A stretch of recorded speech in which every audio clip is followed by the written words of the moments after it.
Hey, and welcome to the show.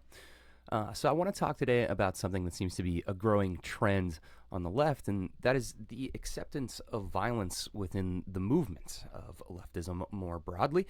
And in this video, I'll explain why this disturbing trend will really only serve to help Trump and the MAGA movement.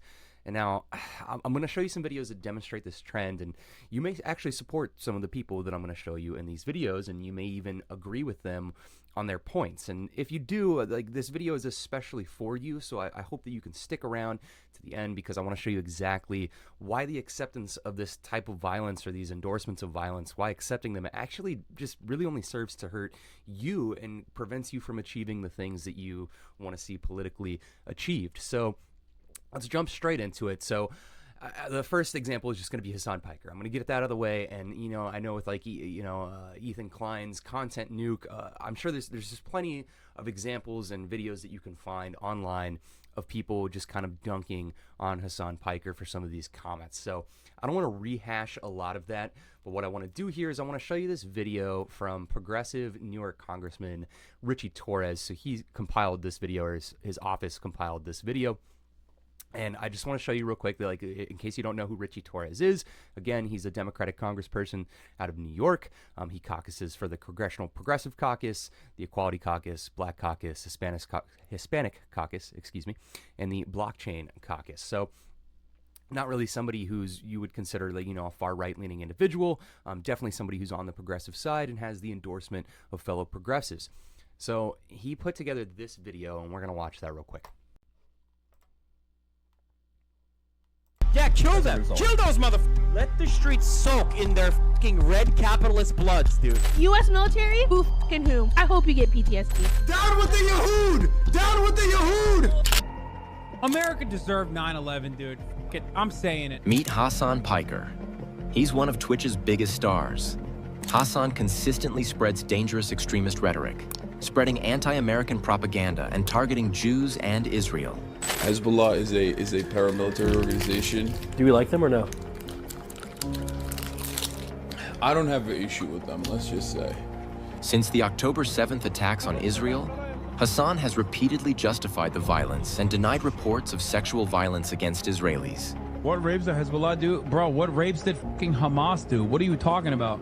Hamas has committed horrific acts of sexual violence. Women and girls, men and boys slaughtered after enduring sexual violence. Women were horribly raped. My analysis, even if there was multiple rapes that took place on October 7, this does not change anything for me. Hasan has also platformed a known Houthi terrorist and streamed terrorist propaganda on his channel. Oh, you want to see a Houthi musical? Sure.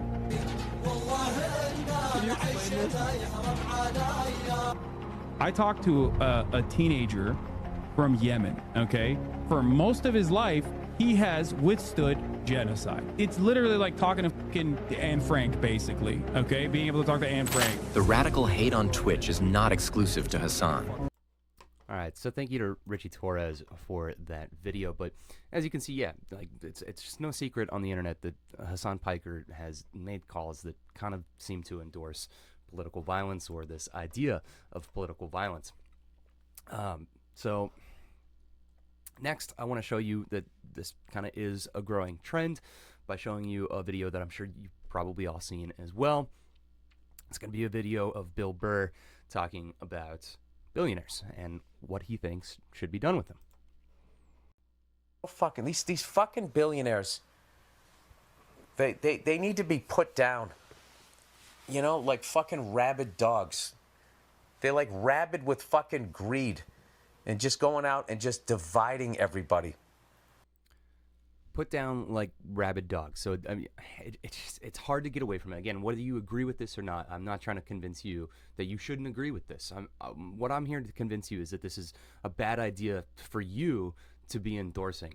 So it's no secret here that this is obviously just a call for violence. They should be shot in the street like rabid dogs. Like it's you can't wiggle your way out of that one. That's just an obvious and direct call for violence. Now, what I want to show you here next is Kyle Kulinski, a very prominent left-wing commentator, part of the progressive media circuit. He's very popular. I'm sure you probably know him. What I want to try to do is show you that this culture of acceptance of violence is starting to become like really dangerously normalized on the left. And I think Kyle Kulinski and Crystal Ball here's reaction to what Bill Burr has said about shooting billionaires like rabid dogs, I think is just very telling about how normalized this has become. Like it's hard for me to watch because they're almost gleeful in this video that like this is where society is falling on. Like is that people are happy to hear Bill Burr say this and like how good that is for the country. And the reason why I find that scary and dangerous is because I don't think these people like Kyle and Crystal understand how hurtful this is to actually seeing their political ambitions or their goals, the policies that they want to see enacted into the world. I don't think they realize or recognize how much this actually hurts them and prevents them from actually being able to see those things fulfilled. So first, let's watch this reaction to Bill Burr's comments from Kyle and Crystal, and then we'll talk about it. Exactly what he's saying and how he's sounding. This is what I'm seeing with a whole bunch of liberals, with the majority of liberals. Stuff that you couldn't imagine like 5 years ago them saying. Yeah. Like, you got to put these billionaires down like rabid dogs. Yeah, and they're like, yes. Never would have thought, a liberal would have said that 8 years ago, 10 years ago, whatever. Now it's... Now everybody's saying it. I'm seeing Luigi posting from standard-ass resistance liberals.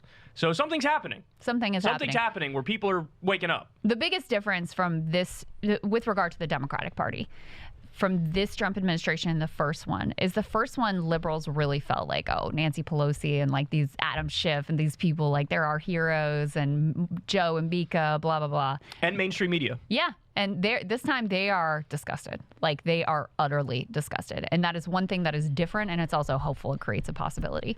So I want to really kind of break down what Crystal is saying here, because again, I just think it highlights just how dangerous and how normalized these calls for violence have become. She's basically saying here that, liberals now are openly endorsing the killing of billionaires in the streets like rabid dogs because they're finally starting to realize that politics, or these politicians that they have tried trusting in the past, are not going to help them. Look, I understand, like I'm not a fool.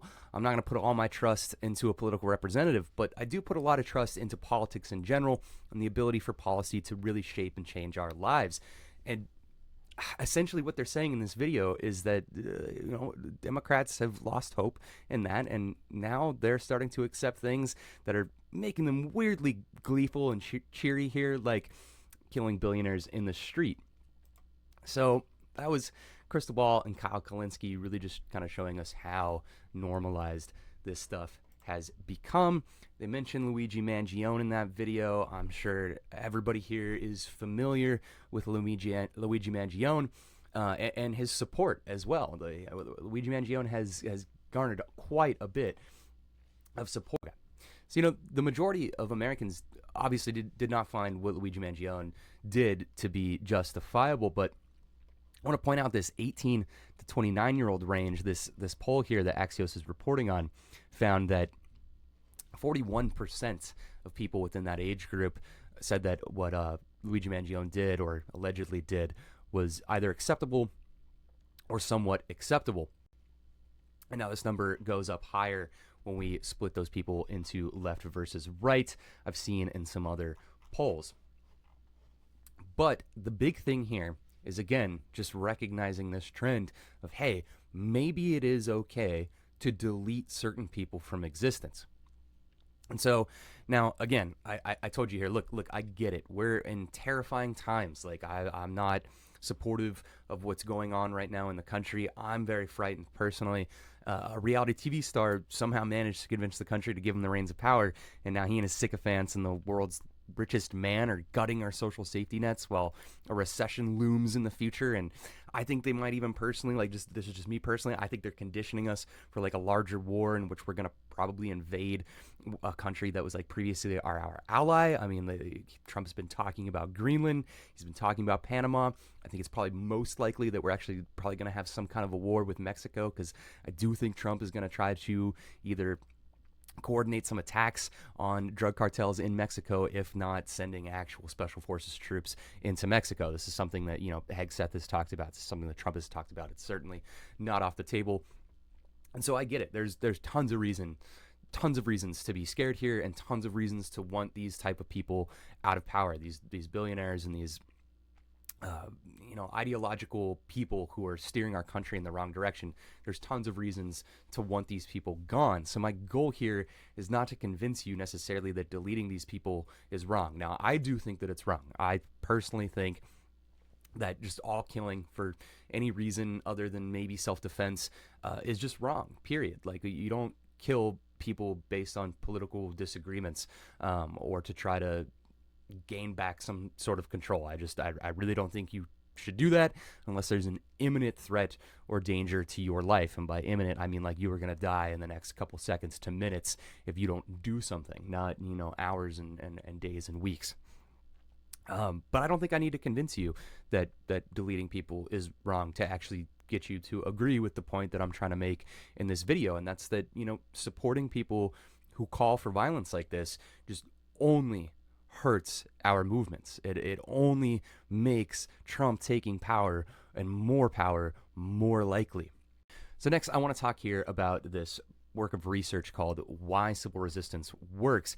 It's a book written by researchers Erica Chenoweth and Maria J. Steffen on the strategic logic of nonviolent conflicts. So what these researchers did is they categorized political campaigns from 1900 to 2006, and working with experts on political violence, they were able to classify them into either nonviolent or violent campaigns.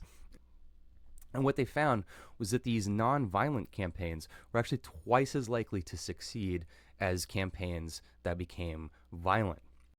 Not only that, they were also able to grow 4 times as many supporters. So these nonviolent campaigns had 4 times as many people in their movements as opposed to campaigns that embraced and endorsed violence.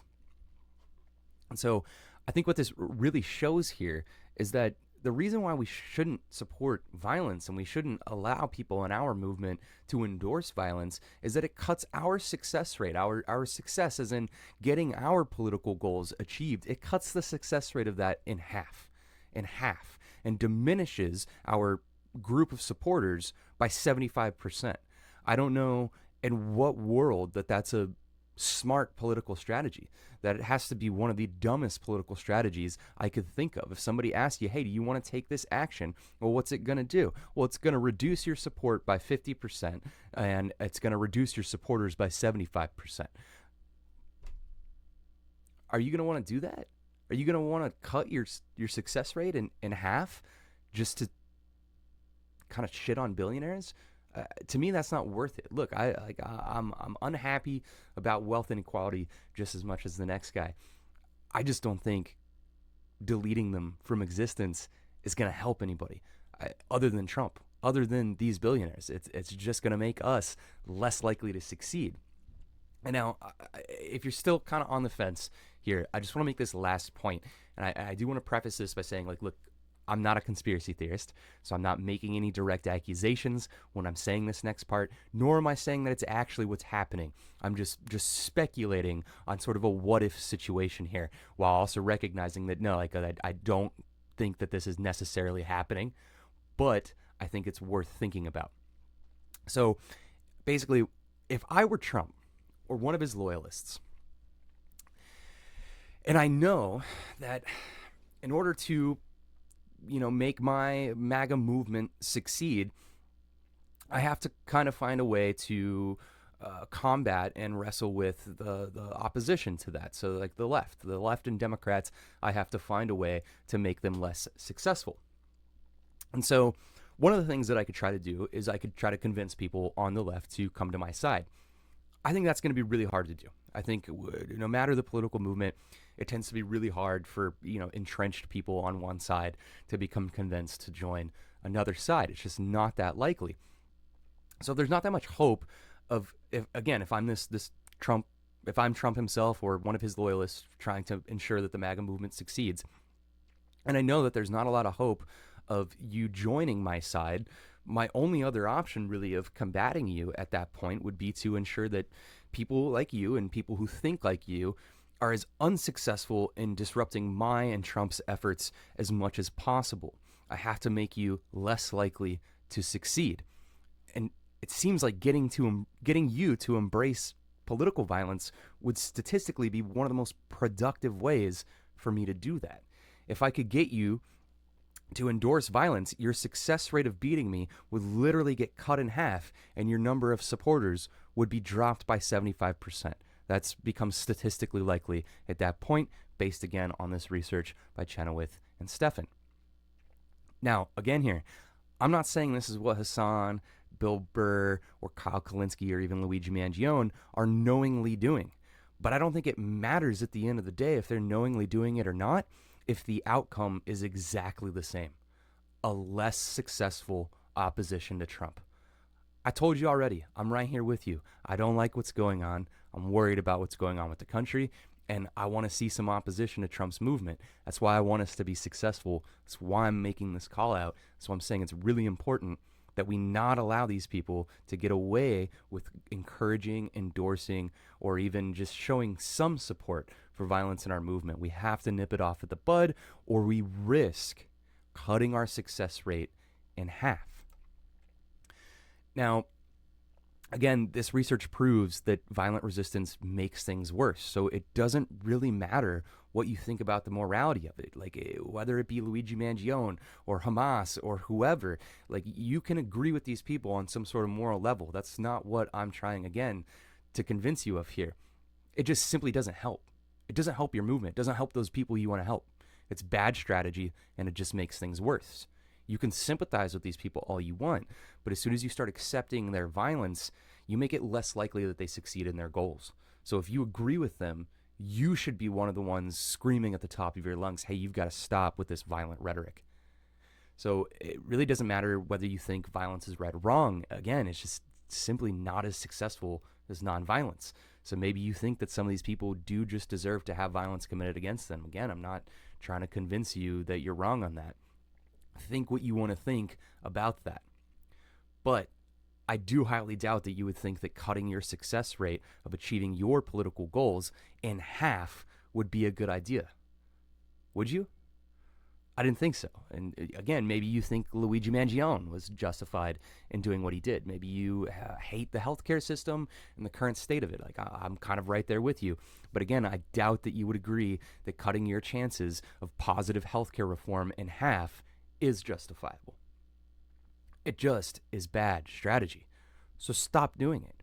Every time we brush off calls for violence from members of our political in-group, we're actively diminishing our chances of seeing our political goals fulfilled. We're cutting those chances off literally in half, kicking 75% of people who would otherwise agree with us out of our movement. You can hate billionaires all you want, but trust me, you don't need to shoot your own political movement in the foot to do it. You're just helping them. So before we close out, I just want to remind you out there, again, like, these are trying times, and I think a lot of people that identify with or embrace these kind of calls for violence, I don't think a lot of them are really, hateful in their heart. I don't even think a lot of them really actually want to see violence enacted. I think a lot of us just feel powerless right now. And I think in, championing or thinking about violence, I think there's a lot of perceived power in that. It makes us feel powerful, I think. But again, this research demonstrates that it doesn't make us powerful. It makes us less powerful. But you do have power. You have the power to stop this. You have the power to make your movement more likely to succeed. So don't let these people convince you that you have to defend them. And I'm talking here about, like, these people who commit political violence or these people who embrace political violence. Don't let them convince you that you have to defend them in order to defend your politics. You can call people like Hasan or Luigi or you can call people like Hasan or Luigi Mangione or Bill Burr out for hurting the success of your movement and still agree with them politically. It's not a dichotomy here. You can have your cake and eat it too. These people aren't the movement. You are. We are. All of us are. So don't let them ruin it. Don't let them help Trump. Don't let them hurt your chances of beating him. Take your power back and say no to violence. Thanks for joining me. Hey, if you liked the video, I just want to say I'm just now starting this channel, starting to build this channel up and hopefully create a community of like-minded individuals here. My goals are really to just focus on rational analysis of politics in a non-emotional way so that we can think about what logically makes sense in terms of seeing our movement fulfill what it's trying to achieve.